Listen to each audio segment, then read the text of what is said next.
ঘুমায়া রয়, ওরে সকলে ঘুমায়া রয়, যুবক যুবতী তখন মনের কথা কয়। মোবাইল ফোন হাতে পায়া বর্তমানের নারী, পড়ালেখা সাইরা দিছে মরার প্রেমে পড়ি।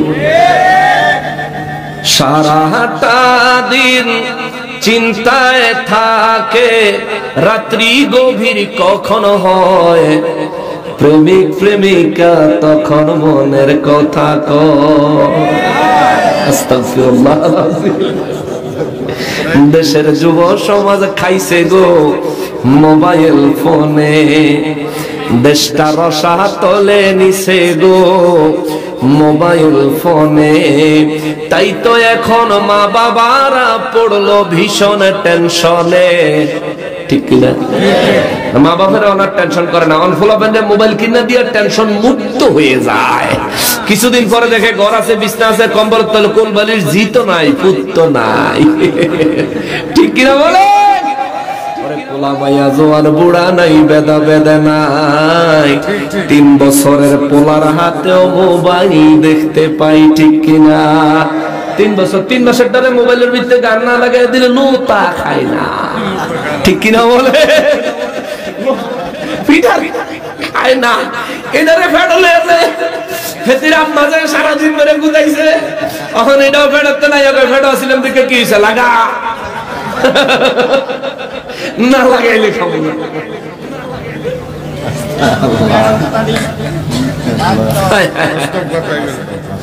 এগুলি বাস্তবতা, শুনলে তো খারাপ লাগবে। আইলো দেশে Citycell, Banglalink Aktel, Grameenphone আর টেলিটক, বিজয় র্যাংস্টেল, নিত্য নতুন আইসে ওয়ারিদ 7 সমুদ্র পার হয়ে।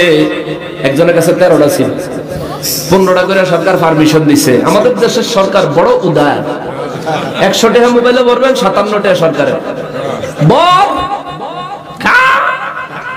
57 টাকা সরকারের, আর যে 43 টাকা আর কয়টা, যে কয়টা ভাবি এই কয়টা আরেকজনের বেডি, ঠিক না? তোর কি তারে বাতাই না? শাসনের ভাষায় বললাম, মনে কষ্ট নিও না আমার যুবক ভাই, একটু শাসন করার জন্য বললাম, একটু শাসনের অধিকার তো রাখি নাকি, একটু অধিকার নিয়ে বললাম। তোমার কি ভাই, মোবাইলটা আব্বা কিনা দিছে, খালি চার্জ গুতাইলি, চার্জ দিলি আর মোবাইলের টাকা বললি, ট্যাক্সে লয়ে গেল সরকারে, আর কিছু লয়ে গেল আরেক বেডিয়ে, তুই কি করলি? করলি কি তুই? যদিও হাসতে হাসতে কথাটা বলি, কিন্তু এইবার বাস্তব সিরিয়াস কথাটা বলি। তোমার জীবন থেকে, তোমার হায়াত থেকে কিছু সময় তুমি খরচ করে দিছো। আজরাইলের কাছে যদি এরকম 1000 পৃথিবীও আজরাইলের কদমে নিক্ষেপ করো আর বলো, ওই যে সময়টা আমার প্রেমিকার সাথে 5 মিনিট কাটাইছিলাম, 5 মিনিট অনলি, 5 মিনিট সময় আমার দাও, আমি 5টা মিনিট অন্তত আল্লাহর কাছে তওবা করে লই, কোন সময় দিবে না, দিবে। এটা বিশ্বাস করেন তো ভাই? সময় নষ্ট করেন না।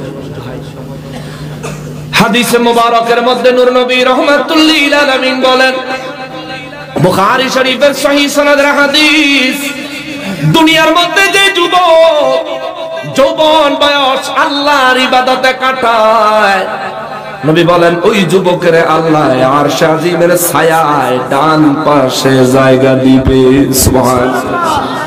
দুনিয়ার মধ্যে যে যুবক কারো সাথে বন্ধুত্ব করে আল্লাহ সন্তুষ্টির জন্য, কারো সঙ্গে দুশ্মনী করে আল্লাহ সন্তুষ্টির জন্য, আমার নবী বলেন ওই যুবকেরও আমার আল্লাহ আরশে আজিমের ডান পাশে আরশের ছায়ায় জায়গা দিবে।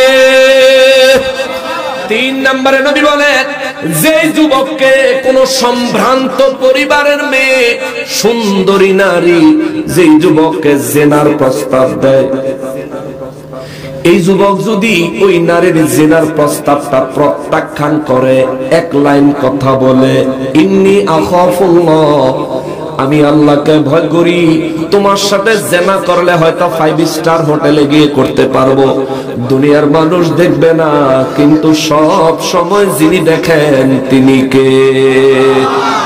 এই আল্লাহকে আমি ভয় করি, এই কথা বলে যে ব্যক্তি সুন্দরী সম্ভ্রান্ত পরিবারের নারীর জিনার প্রস্তাবকে প্রত্যাখ্যান করতে পারবে, নবী বলেন এই যুবককেও আমার আল্লাহ আরশে আজিমের ডান পাশে আরশের ছায়ায় জায়গা দিবে।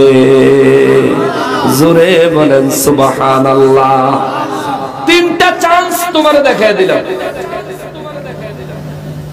তিনটা চান্স, আরেকটা আছে বলবো, চারটা পথ। যেই যুবক ফজরের নামাজ আদায় করার পরে জোহরের নামাজ আদায় করবে এই নিয়ত করে মসজিদ থেকে বের হয়, যেখানেই থাকবে জামাতে নামাজ আদায় করবে এই নিয়ত যে যুবক অন্তরে নিয়ে মসজিদ থেকে বের হয়, নবী বলেন এই যুবকের আমার আল্লাহ আরশ আজিমের ডান পাশে ছায়ার মধ্যে জায়গা দিবে। সুবহানাল্লাহ। ও যুবক, যৌবনকালে ইবাদত করিও, আরশ আজিমের ডান পাশে ছায়ার মধ্যে জায়গা পাইবা, তবে মর্যাদা হবে 4th ক্লাস, 4 নাম্বার ক্লাসের মর্যাদা। যেমন আজকে এই জায়গায় আমারে বসাইছেন, এখানে কেউ যদি ইচ্ছা করে বসতে পারবেন ফ্লোরে, কেউ যদি ইচ্ছা করেন বসতে পারবেন সামনে, কেউ যদি ইচ্ছা করেন বসতে পারবেন প্যান্ডেলের বাইরে, কেউ যদি ইচ্ছা করেন দাঁড়ায় থাকতে পারবেন প্যান্ডেলের বাইরে। এখানে যার যার অবস্থান অনুযায়ী মর্যাদা। আমার নবী বলেন যে যুবক সারা জীবন আল্লাহর ইবাদত করবে আমার আল্লাহ ওই যুবকে আরশ আজিমের ডান পাশে জায়গা দিবে। সেই জায়গাটা যদি হয় 4র্থতম, সেই জায়গাটা যদি হয় 4 নাম্বার, নবী বলেন এই যুবক যদি নামাজে ফজরের নামাজের পর জোহরের নামাজের জন্য অন্তরটা মসজিদে রেখে দেহটা লইয়া বের হয়ে যায়, জোহরের নামাজের পরে অন্তরটা আসরের নামাজের জন্য মসজিদে রেখে দেহটা নিয়ে বের হয়ে যায়, মাগরিব এশার নামাজের জন্য যদি ঠিক একই কাজ করে, আমার নবী বলেন এই উম্মতেরও আল্লাহর শাজিমের ডান পাশে জায়গা দিবে, তবে মর্যাদা হবে 3য়। সুবহানাল্লাহ। নবী রাহমাতুল লিল আলামিন বলেন যে যুবক কারোর সাথে বন্ধুত্ব করে আল্লাহর সন্তুষ্টির জন্য, কারোর সঙ্গে দুশ্মনী করে আল্লাহর সন্তুষ্টির জন্য, এই যুবকেরও আমার আল্লাহ আরশ আজিমের ডান পাশে জায়গা দিবে। 3টা গুণ যার ভিতরে পাওয়া যাবে তার মর্যাদা হবে 2য় নম্বর।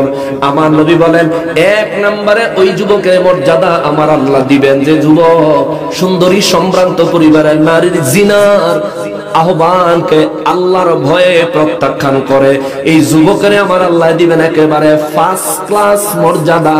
চিৎকার দিয়া বলেন সুবহানাল্লাহ। আমার যুবক ভাইয়েরা রে, 2টা হাত জোড় করে রে ভাই, তোমার বাবা যেদিন এই দুনিয়ায় জন্মগ্রহণ করেছিল, তোমার বাবার জন্মদিনে বয়স ছিল দুনিয়ার হায়াতের বছর 1 দিন, দুনিয়ার হায়াতের বয়স 1 দিন। তোমার দাদা যেদিন এই জমিনে জন্মগ্রহণ করেছিল, ভূমিষ্ঠ হয়েছিল, তোমার দাদারও এই দুনিয়ার হায়াতের বয়স ছিল 1 দিন। তুমি যেদিন দুনিয়ায় তোমার মায়ের গর্ভ থেকে জন্মগ্রহণ করেছো, সেদিন তোমারও হায়াতের বয়স হলো 1 দিন। কিন্তু তুমি দেখো তোমার দাদা যেদিন মারা গেছে, তোমার বাবা যদি বেঁচে থাকে, তোমার বাবার হিসাব বাদ, তোমার দাদার বাবা যেদিন মারা গেছে, তোমার দাদার বাবার বয়স আর তোমার দাদার বয়স মিলাইয়া দেখো। তোমার বাবা যদি মারা যায় থাকে, তোমার দাদার বয়স আর তোমার বাবার বয়স মিলাইয়া দেখো। জন্মদিনের দিন তোমার বাবার বয়স 1 দিন, তোমার দাদার বয়স 1 দিন, কিন্তু মৃত্যুর দিনে তোমার দাদার বয়সের সমান তোমার বাবার বয়স না। তোমার মৃত্যুর দিনে তোমার বাবার সমান বয়স তোমার হবে কোনো গ্যারান্টি নাই। তার চাইতে বেশিও হতে পারে, কম হতে পারে, আবার একেবারেও কম হতে পারে। কথা বলেন ঠিক কিনা? ওরে 30 বছর বয়স তোমার ভাবছো মনে মনে, 60 বছরের বাবা থাকতে তুমি মরবা কেনে?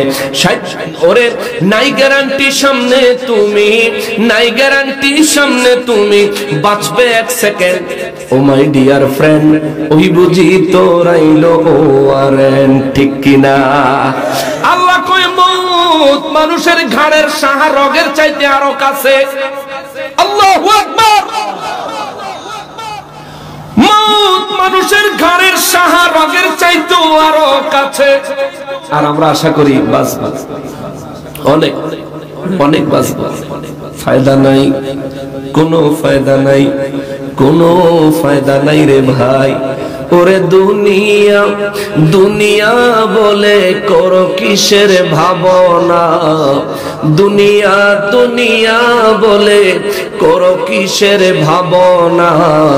দুনিয়া তো দূরের কথা, আমিও আমার না, দুনিয়া তো দূরের কথা, আমিও আমার না। ঠিক কিনা বলেন? আমি কি আমার? এই দেহ কে বানাইছে? দেহের ভিতরে রুহু কে দিছে? বাঁচায় রাখছে কে? হায়াতে রাখছেন কে? রিজিক দেয় কে? মৌত দিবেন কে? দুনিয়া কার? আলো কার? বাতাস কার? আমি কি? আমি আমার। দুনিয়া তো দূরের কথা, আমিও আমার না, দুনিয়া তো দূরের কথা, তুমিও তোমার না। ওরে আজকে তোমার তো না, কালেলে আখিরি ঘুম, সব ক্ষমতা হারিয়ে যাবে, নামের আগে লিখবে তোমায় মরহুম।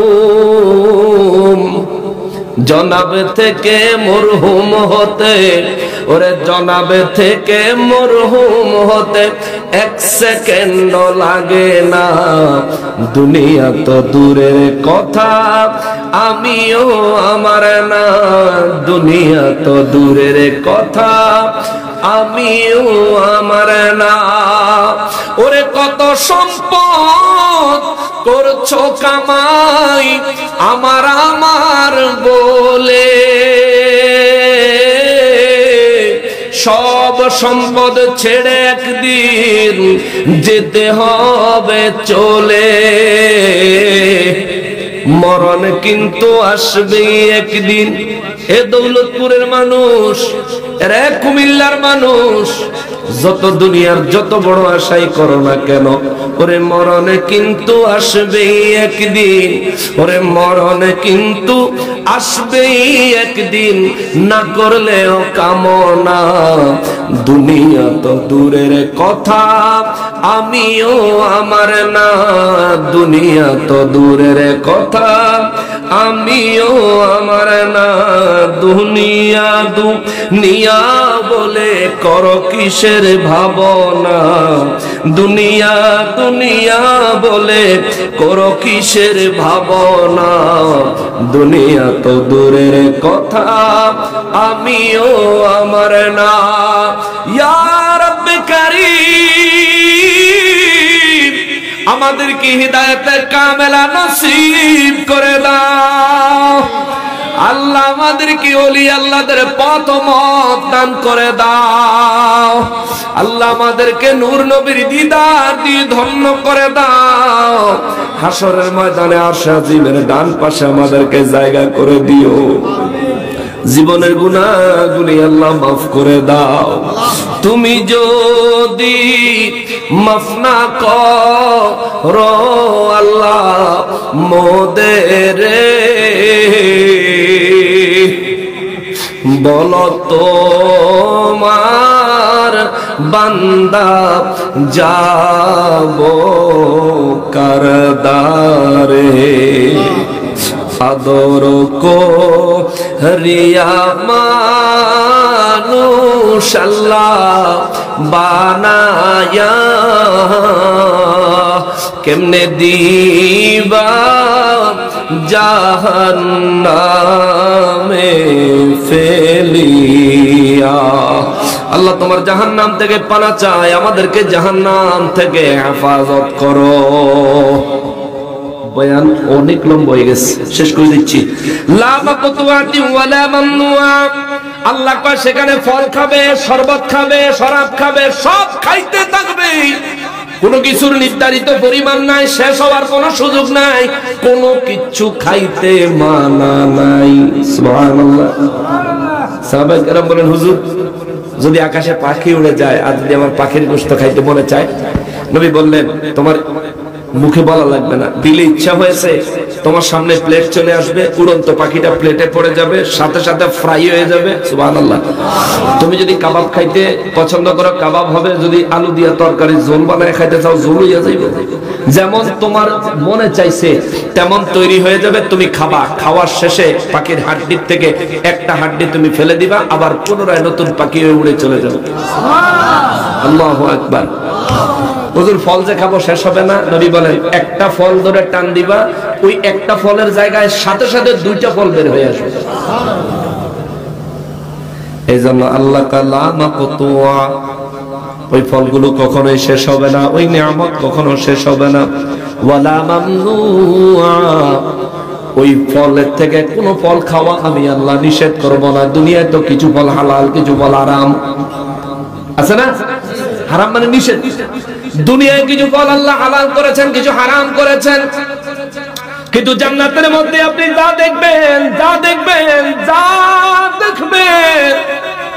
রব্বুল ইজ্জত বলেন ওয়ালা মামনুআ, কোন নিষেধ নাই, যেটা ইচ্ছা খাইবা। সুবহানাল্লাহ। কারণ জান্নাতের কোন জিনিস আমাদের ক্ষতি করবে এমন কোন বিষয় নাই। দুনিয়ায় এমন বহু জিনিস আছে যেটা আমাদের ক্ষতি করবে। এখন একটা প্রশ্ন আসতে পারে, হুজুর দুনিয়ায় এমন ফল আল্লাহ কেন দিলে যেটা আমরা খাইলে ক্ষতি হবে? এটা কি লিখে দিছে? কারণ হইলো দুনিয়ার তো শুধু আল্লাহ আমাদের একলা পাঠায় নাই, 18,000 মাখলুকাত পাঠাইছে। কিছু রিজিক আমার জন্য, কিছু রিজিক ওদের জন্য। পশুর রিজিক আর আমার রিজিক তো এক না। যে রিজিক পশু খাইতে পারবে, এই রিজিকের মধ্যে অনেক রিজিক আছে যেগুলো আমার দেহের জন্য ক্ষতিকর, এর লিগে আল্লাহ নিষেধ করছে। এটা আমার উপকারের লিগে। মিয়া ডায়াবেটিসের রোগী ডায়াবেটিসের ডাক্তার দেখাইয়া বাইতাইয়া ডাক্তারের বকে, কারণ ডাক্তার কইছে দুপুরে 1 কাপ ভাত। কেন ডাক্তারে এই কথা যে কইয়া দিছে, বেটার ফুতেছেন ডাক্তার তো হইনে যখন তো গড়াইয়া বাহে খাইতে বলে ফুতের সামনে বইয়া থাকে 1 কাপ ভাত। কই রেডি কি করে দেছে? তো দাঁতের হেরাতে আটকে থাকবো না, ডাক্তারও যা কইছে তা 1 কাপ ভাত। তোর এই যে ডাক্তারে কইছে 1 কাপ ভাত খাইতো, কি লিগা? তার নিজের উপকারের লেগেই তো। আল্লাহ করে যে খাবার হালাল হারাম করছেন এটা আমাদের উপকারের জন্য, কিন্তু আমরা মজা লাগে না। ইয়াব্বা ট্যাবলেট আল্লাহ আমাদের থেকে হারাম করছে, এটা আমাদের ক্ষতি। তারপরে নেশা মাদক আল্লাহ নিষেধ করছে। কিন্তু জান্নাতে কোন জিনিস, কারণ জান্নাতে কোনো পশু যাইতো না। দুনিয়ার যে পশুগুলো, এগুলোর কোন পশু জান্নাতে যাইতো না, কিন্তু কয়েকটা পশুর কথা বর্ণনা আছে। তার মধ্যে একটা হলো কিতমির, আসহাবে কাহাফের একটা কুকুর জান্নাতে যাইবো। সুবহানাল্লাহ। এই ওয়াজ করলে তো সারা রাত লাগবে। কুত্তা কি লিগে জান্নাতে যাইবো? কোরআনে কুকুরের কথা আল্লাহ বলেছেন, কুকুর জান্নাতে যাবে কেন? 7 জন আল্লাহর প্রিয় বান্দার সাথে থাকার কারণে। সুবহানাল্লাহ। আরো জোরে কন্যা বাবা, দিল কলব কি পড়ে গেছে? জোরে বলেন না সুবহানাল্লাহ। 7 জন আল্লাহর নেককার বান্দার সাথে একটা কুকুর থাকার কারণে কুকুর জান্নাতে যাবে। এখান থেকে কি মেসেজ দিবেন? এখান থেকে মেসেজ হইলে আরে আল্লাহর প্রিয় বান্দা ওলিদের সাথে লাইগা থাকলেই জান্নাত। মানুষ হন লাগে না, কুত্তা হইলেও জান্নাত পায়। আমি তো মানুষ, আখিরি নবীর উম্মত। ইনশাআল্লাহুল আজিজ আল্লাহ আমাকেও কবুল করবেন। কথা বলেন ঠিক কিনা?